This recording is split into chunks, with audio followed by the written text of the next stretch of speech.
Our world is full of the unexplainable. And if history is an open book, all of these amazing tales are right there on display, just waiting for us to explore. Welcome to the Cabinet of Curiosities.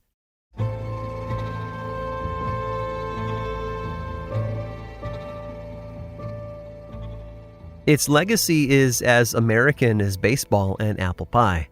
Its writers were fast, famous, and fearless.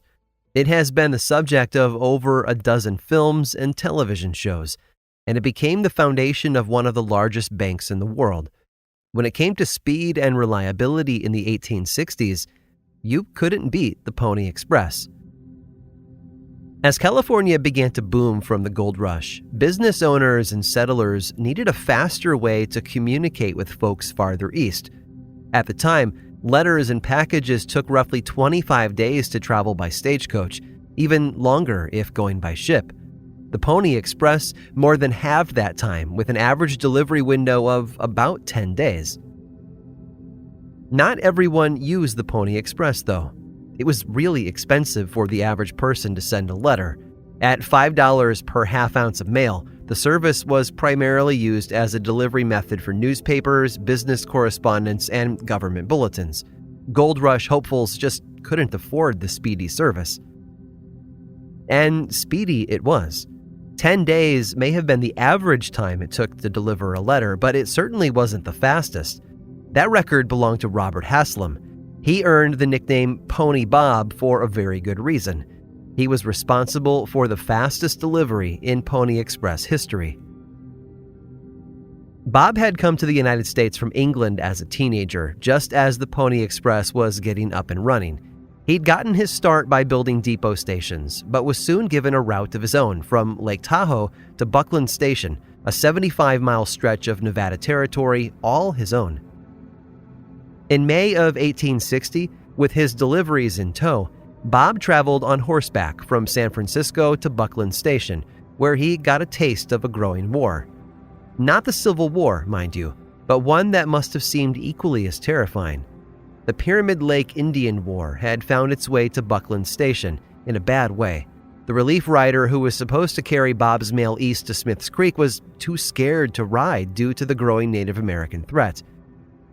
Bob couldn't let the letters he'd been carrying go undelivered. He had a decision to make, and quick, or his trip would have been for nothing. So he mounted up and kept going. 190 miles on horseback in just under 9 hours without rest. And he made it.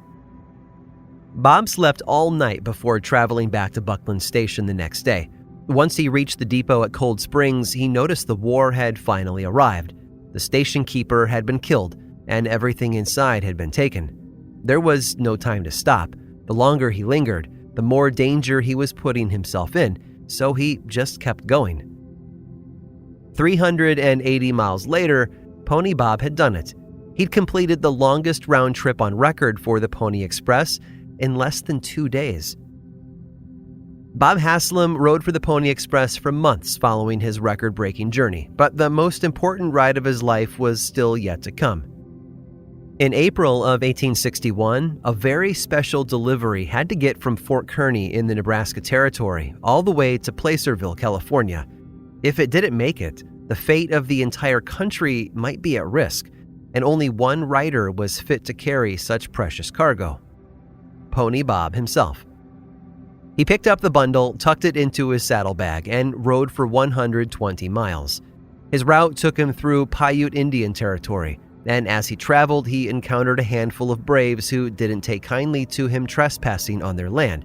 One of their arrows found its way into his arm, while another flew straight into his jaw, knocking out several of his teeth. The attack didn't deter him, though, and his horse galloped faster until they were out of danger. He made it to California in just 8 hours and 20 minutes, and then delivered his package. You see, that precious cargo he'd been carrying had been Abraham Lincoln's inaugural address, which was to be telegraphed to Sacramento for publication up and down the West Coast.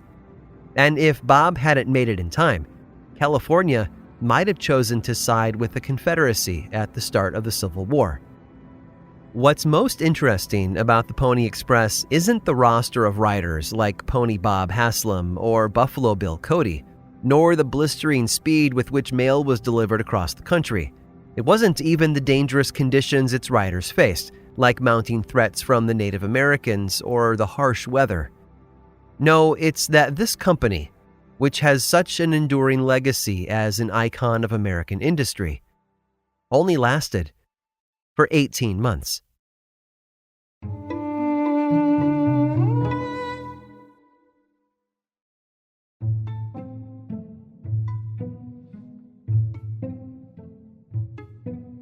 Selling a house can be a real pain.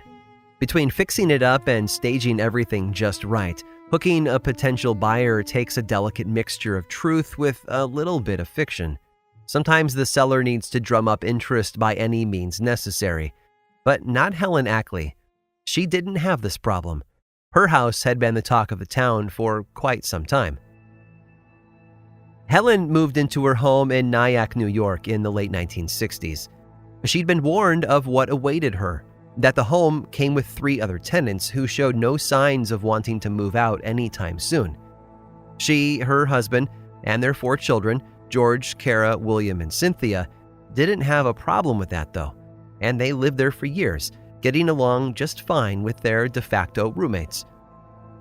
Sometimes one of them would shake Cynthia's bed in the morning to rouse her from sleep. Others would give the Ackley children coins or trinkets that would vanish later, never to be seen again. Helen spoke to her neighbors about doors slamming and loud footsteps, of conversations that carried on into the night, keeping them all awake. However, despite these disruptions, the family never tried to have their fellow home dwellers evicted. One day, as Helen was painting the living room ceiling, one of the older housemates just sat and watched her, never saying a word. On a particularly eerie night, her son awoke to find another of the residents press their face right up against his own. Of course, people change. They grow, just like the children did, before moving out into homes of their own, one they didn't have to share with 3 inconsiderate other people. And their parents, well, they grew tired of their current arrangement and decided to sell the house in 1989. They reached out to a local realtor to facilitate the sale, explaining the odd situation regarding the house.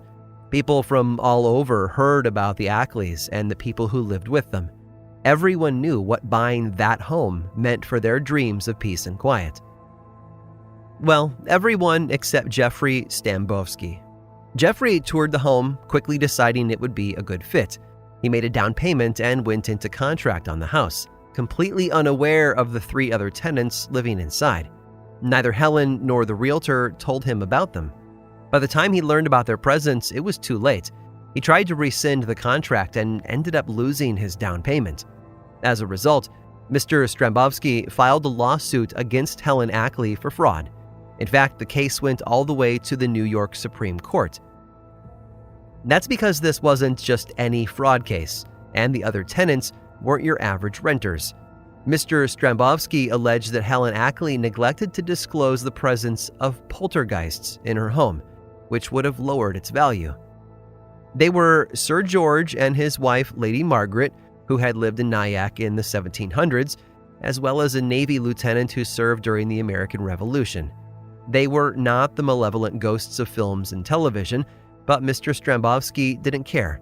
He had been made to look like a fool, and the court, surprisingly, agreed with him. It didn't matter that the Ackley ghosts were the subject of numerous articles in national magazines. It didn't matter that everyone in town knew all about the haunted house on Lavetta Place. According to the New York Supreme Court, Mr. Strambovsky should have been told about the 3 spirits residing in the home. The ruling, officially titled Strambovsky versus Ackley, is now commonly known as the Ghostbuster ruling. It states that if a home was ever advertised to the public as haunted by ghosts, but a potential buyer was unaware of it, the contract can be rescinded. Today, the ruling is taught in law schools and often printed on contracts for new homes in the state of New York. No one else has reported any paranormal activity since the Ackleys moved out. Mediums who've made contact with the spirits have said that they're none too happy with the new homeowners. And maybe they grew tired of waiting for another family like the Ackleys. Or maybe they decided to haunt a warmer climate. I say that because after the ruling against her, Helen Ackley was reported to have said she was moving to Florida and taking her ghostly roommates with her. I hope you've enjoyed today's guided tour of the Cabinet of Curiosities. Subscribe for free on Apple Podcasts or learn more about the show by visiting curiositiespodcast.com. This show was created by me, Aaron Mahnke, in partnership with How Stuff Works. I make another award-winning show called Lore, which is a podcast, book series, and television show, and you can learn all about it over at theworldoflore.com. And until next time, stay curious.